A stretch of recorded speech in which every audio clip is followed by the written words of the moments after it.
Hello श्रोताओं, मेरे प्रिय पाठकों, आज पुनः स्वागत है, अभिनंदन है।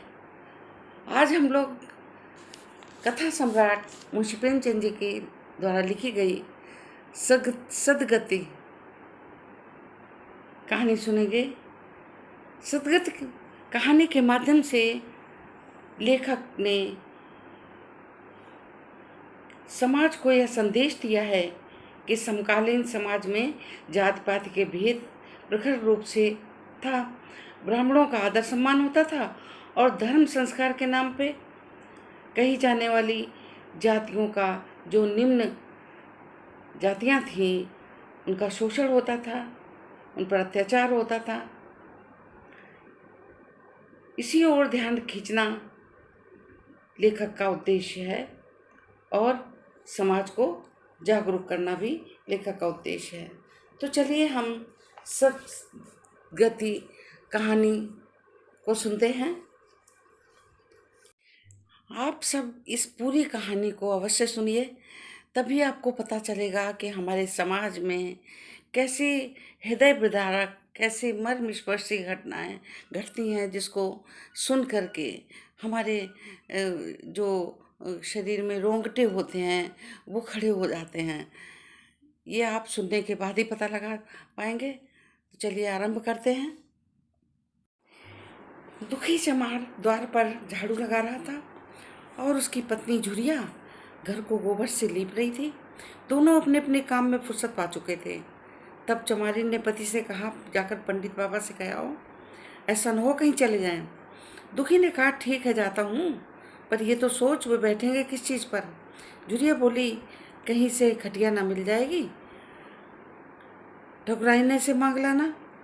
दुखी बोला, तू भी कभी कभी ऐसी बातें कह देती है कि देह जल जाती है। ठकुराने वाले मुझे क्यों खटिया देंगे, आग तक तो घर की निकालती नहीं, खटिया क्या देंगे। कह थाने से जाकर एक लोटा पानी मांगो तो मिले, भला खटिया कौन देगा।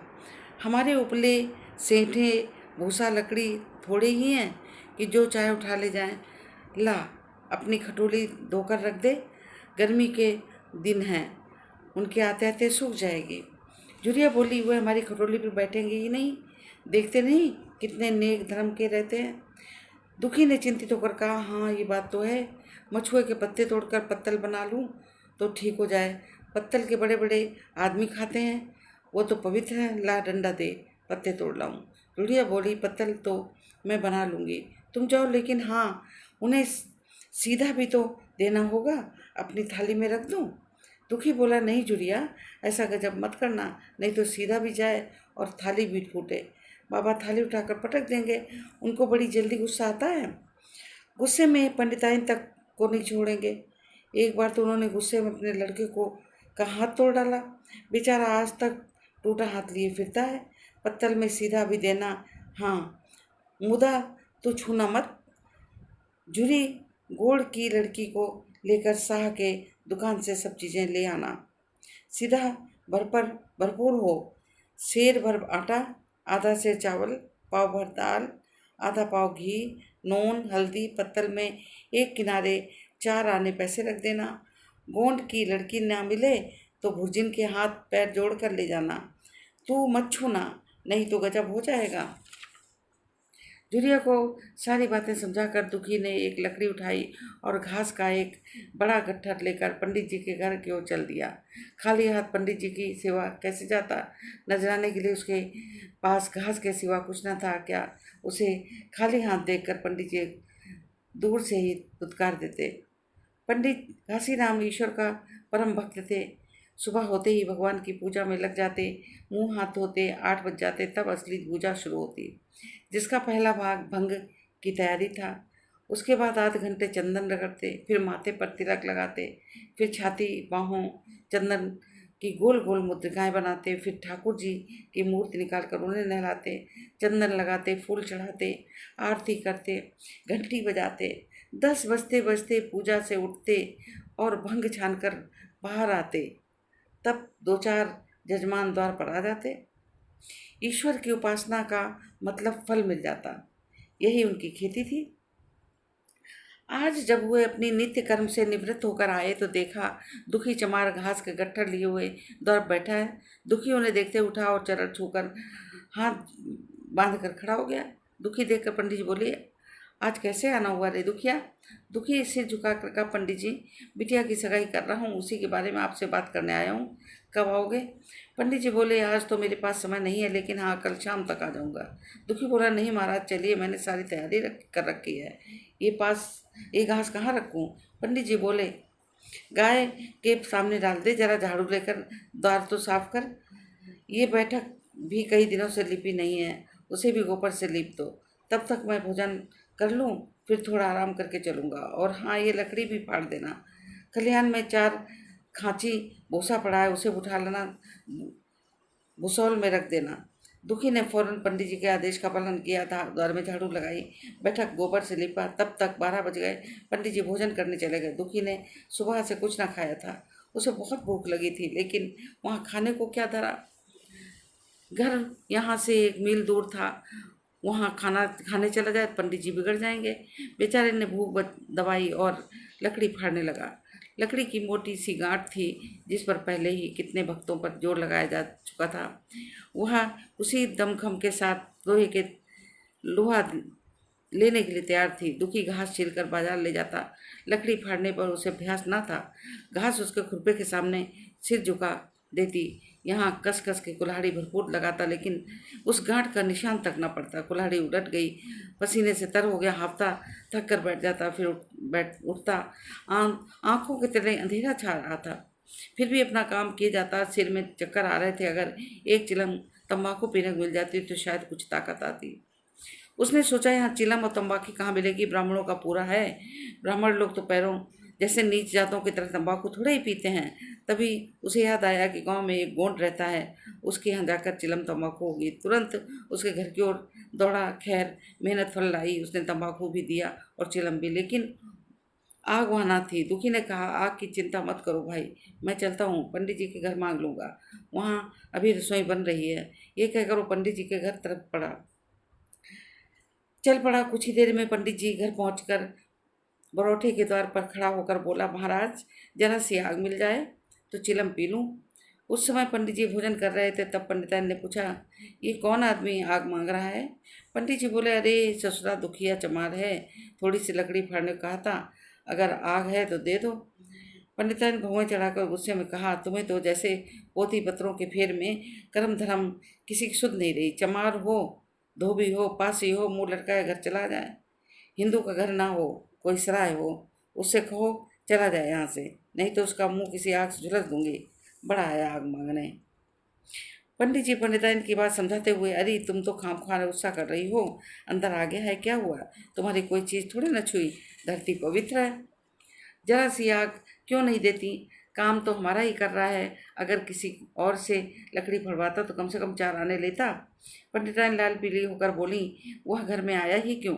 ठीक है, इस समय मैं आग दे देती हूँ, लेकिन आज के बाद ये इस घर में अंदर आया तो मुंह झुलस दूंगी। दुखी की ये बातें सुन ली थी, पछता रहा था, नाहक आया। सच ही तो कहती हैं। पंडिताइन घर में चमार कैसे आए? बड़े पवित्र होते हैं ये लोग, तभी तो संसार पूछता है, तभी इनका मान है। भर चमार थोड़े ही, किसी गांव में बूढ़ा हो गया, लेकिन मुझे इतनी अक्ल नहीं आई।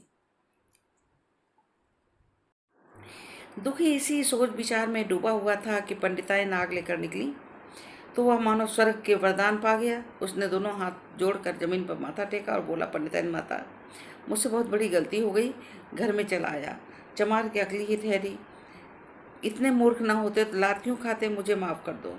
पंडिताइन चिमटे की आग पकड़ कर लाई थी। 5 हाथ की दूरी से घूंघट की आड़ में दुखी को तरफ आग फेंकी। आग एक बड़ी सी चिंगारी दुखी के सिर पर पड़ गई। वो जल्दी ही पीछे हट गया, सिर झाड़ करने लगा और मन ही मन कहने लगा, यह एक पवित्र ब्राह्मण के घर की अपवित्र करने का फल है। भगवान ने इतनी जल्दी फल दे दिया, इसी से तो संसार ब्राह्मणों से डरता है। फिर उसने चिलम पी और कुल्हाड़ी लेकर लकड़ी फाड़ने लगा। दुखी पर आग की चिंगारी पड़ गई थी, इससे पंडिताइन उस पर कुछ दया आ गई। जब पंडित जी भोजन करके उठे तो बोली, इस चमार को भी कुछ खाने को दे दो, बेचारा कब का भूखा काम कर रहा है। पंडित जी ने पूछा, रोटियां हैं? पंडिताइन बोली, 2-4 रोटियां तो हैं। पंडित जी बोले 2-4 रोटियां से क्या होगा, चमार है, कम से कम शेर भर चढ़ा जाएगा। पंडिताइन कानों में हाथ रखते हुए बोली, अरे बाप रे बाप, तो फिर रहने दो। पंडित जी बोले, कुछ कुछ भूसी चोकर आटे मिलाकर दे दो, पतली रोटियों से इसका पेट नहीं भरेगा। पंडिताइन बोली, तब तो रहने दो, धूप में कौन मरे। दुखी आधे घंटे तक कुल्हाड़ी चलाता रहा, लेकिन लकड़ी के फटने का नाम नहीं ले रही थी। आखिर बेदम होकर वो सिर पकड़कर बैठ गया। इतने में गोंड आ गया। बोला, क्यों जान देते हो बूढ़े काका, तुम्हारे फाड़े ये गांठ ना फटने वाली, ना कि परेशान हो रहे हो। दुखी ने माथे के पसीना पोंछा, अभी गाड़ी भर भूसा ढोना है भाई। गोड़ बोला, कुछ खाने को मिला, काम ही किए जा रहे हो, जाकर मांगते क्यों नहीं। दुखी ने कहा, कैसी बातें करते हो, ब्राह्मण की रोटी हमें पचेगी क्या। गोंड बोला, पचने की बात है, पहले मिले तो सही। मूँछों पर ताव देकर भोजन किया, आराम से सोए। तुम्हें लकड़ी फाड़ने का हुक्म दे दिया। जमींदार भी कुछ खाने को देता है, हाकिम भी बेकार लेता है, तो थोड़ी बहुत मजदूरी दे देता है। ये उनसे भी बढ़ गए, उस पर धर्मात्मा बनते हैं। दुखी ने कहा, धीरे धीरे बोलो, अगर उन्होंने सुन लिया तो आफत आ जाएगी। ये कहकर दुखी ने कुल्हाड़ी पकड़ी और अपने काम में जुट गया। गोड़ को उस पर दया आई। उसने उसके हाथ से कुल्हाड़ी छीनी और आधे घंटे तक कस कर कुल्हाड़ी जलाई, लेकिन गांठ पर एक दरार न पड़ी। आखिरकार थक कर उसने कुल्हाड़ी फेंक दी और कहता हुआ चला गया, तुम्हारे फाड़े ये नहीं फटेगी, जान भले ही निकल जाए। गोड़ के जाने के बाद दुखी सोचने लगा, पंडित ने ये गांठ कहाँ से छोड़ी हो थी, वो फाड़े न फटती, कहीं दरार तक न पड़ती।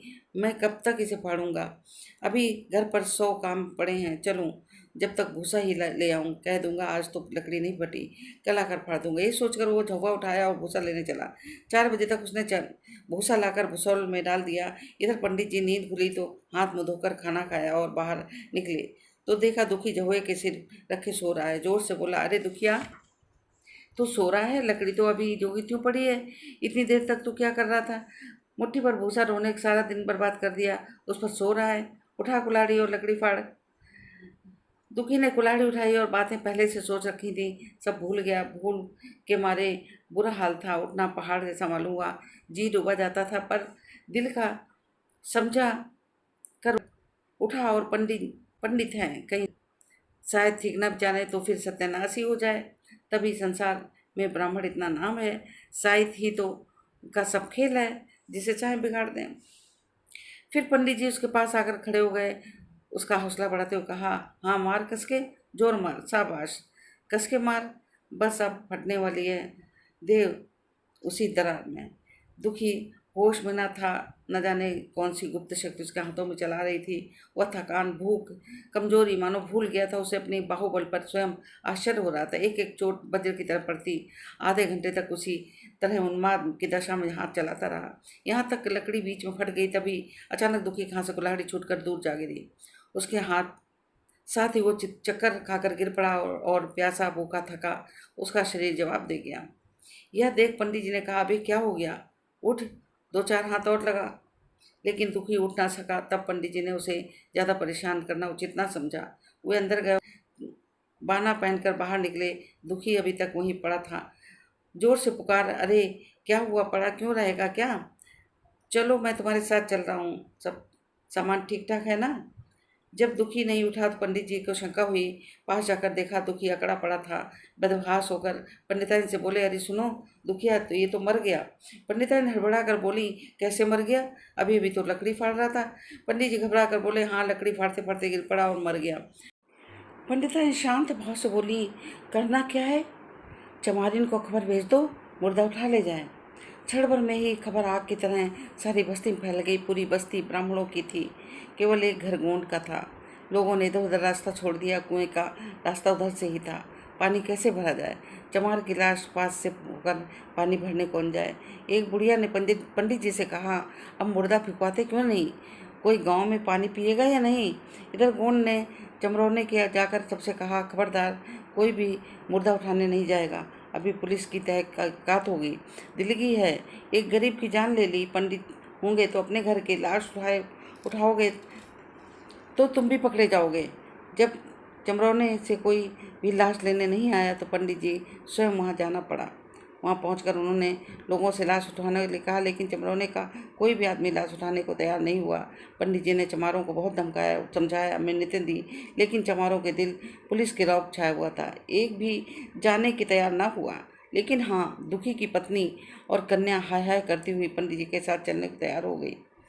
उनके साथ 5-10 चमारने भी जाने को तैयार थीं। आखिरकार निराश होकर पंडित जी ने उन्हें लेकर अपनी बस्ती में आ गए। दुखी की पत्नी कन्या लाश के पास बैठकर बिलख बिलख कर रोने लगी। उनके साथ ही आई चमारने भी धैर्य बंधा रही थीं। आधी रात तक रोना पिटना जारी रहा। उनका रोना धोना सुनकर पंडिता ने झुंझला कर कहा, इन डायनों ने खोपड़ी चाट रखी है, इनका गला भी नहीं थकता। पंडित जी ने कहा, रोने दो चुड़ैलों को, कब तक रोएंगी? जब जीवित था तो कोई पूछता ही नहीं था, अब मर गया तो कोलाहल मचाने के लिए सब आगे चमक पहुंची हैं।